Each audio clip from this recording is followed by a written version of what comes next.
আচ্ছা ওনাকে ওই মাথা সাইজটা তো ভালো মানে না সাইজ দেখে সামনে দেখি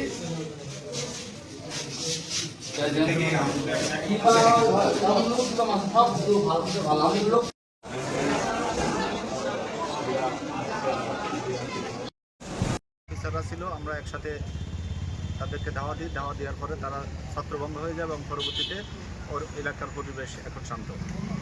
যদি অভিযোগ আসে তাহলে তাদের বিরুদ্ধে অভিযোগ আসলে আমরা আইনগত ব্যবস্থা গ্রহণ করবো ইনশাআল্লাহ। আহতর কোনো জানা এই তথ্য আমরা এখনো পাই নাই। পাইলে এবং কারো থেকে অভিযোগ পাইলে আমরা আইনগত ব্যবস্থা গ্রহণ করবো।